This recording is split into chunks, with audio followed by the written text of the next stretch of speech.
At the chaotic Monaco E-Prix, a dramatic incident between Maximilian Günther and Dan Ticktum caught everyone's attention. As they raced up the Beau Rivage, both drivers collided and each had very different opinions on the situation. Günther called the clash unacceptable and blamed Ticktum for ruining his race, while Ticktum insisted that Günther just crashed into him. In this video, we'll take a closer look at the details of the incident and explore Ticktum's controversial past in the racing world. In the heart of the action-packed race, Günther was holding the 7th position when he suddenly found himself behind a slowing Ticktum just after passing Saint-Devote. Ticktum had previously rear-ended Fenestras's Nissan, sparking a domino effect that ultimately led to a dramatic incident at Rascasse with only 7 laps remaining on the clock. This left Ticktum with a dangling front wing. In an interview, Ticktum admitted to deliberately jostling against another competitor in an attempt to shed his damaged front wing. The FIA is closely investigating this incident and could slap Ticktum with a penalty if deemed necessary. But the real drama unfolded shortly afterwards, when Günther, eager to advance his position, attempted to overtake Ticktum. However, Ticktum, in a surprising turn of events, swerved his car to the right, which then collided with the front end of Günther's Maserati. The impact was devastating, leaving Günther's suspension damaged beyond repair and his car stranded helplessly at Massenet. This high-stake turn of events prompted the deployment of the first of 2 safety cars during the race, adding even more suspense to an already intense competition.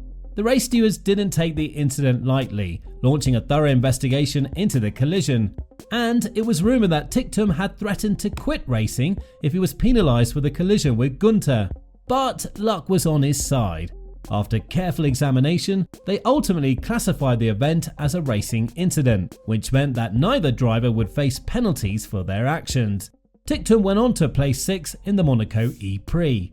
Nonetheless, the controversial decision added fuel to the fire, further igniting discussions and debates among racing enthusiasts and experts alike. The racing world watched in anticipation as Günther's frustration reached a boiling point. He couldn't hold back his exasperation with Ticktum, whom he accused of having a long-standing pattern of controversial driving behaviour. Günther passionately expressed his disappointment, noting that Ticktum's on-track antics had negatively impacted not only his race, but had also tarnished the entire season for a number of drivers.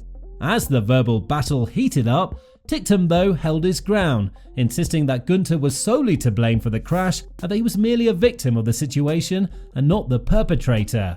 So it seems the tensions between these 2 drivers continues to escalate, with both parties standing firm on their positions.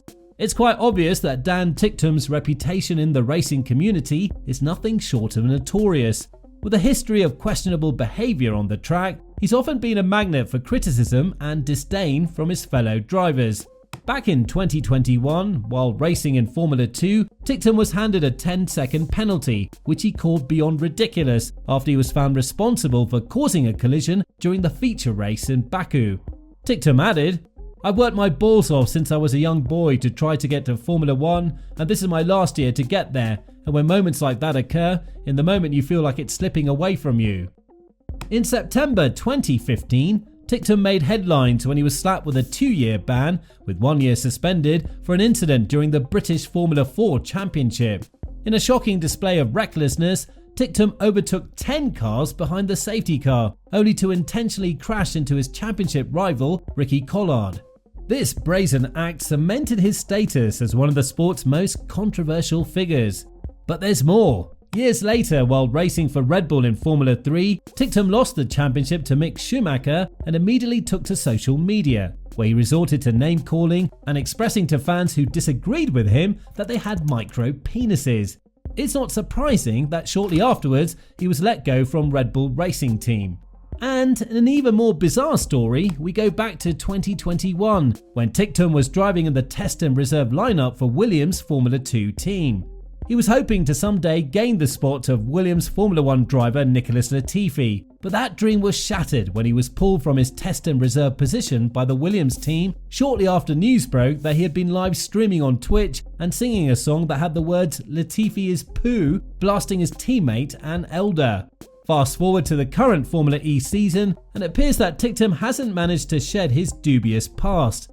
His driving has continued to draw the ire of his competitors, including the likes of Stoffel Van Dorn and Jake Dennis. In a memorable exchange following a collision in Sao Paulo in March of 2023, Dennis didn't mince words when he labelled Ticktum a plonker. Not the best insult, but it gets the job done. As Ticktum's controversial history continues to haunt him, the racing community can't help but watch with bated breath, wondering what antics he might unleash next. But what they also can't help but admit is that Ticktum actually is a talented Formula racer. It's even been said that Ticktum has top driver qualities, but his questionable attitude keeps getting in his way. So we're left wondering, will he learn from his past mistakes, or will his career be forever overshadowed by a series of ill-advised decisions? Only time will tell. Now, if you enjoyed this video and would like to stay updated on the latest news and analysis in the world of Formula E, be sure to subscribe to our channel and hit the notification bell. And leave your thoughts on Ticktum's actions and his future in the racing community in the comment section below.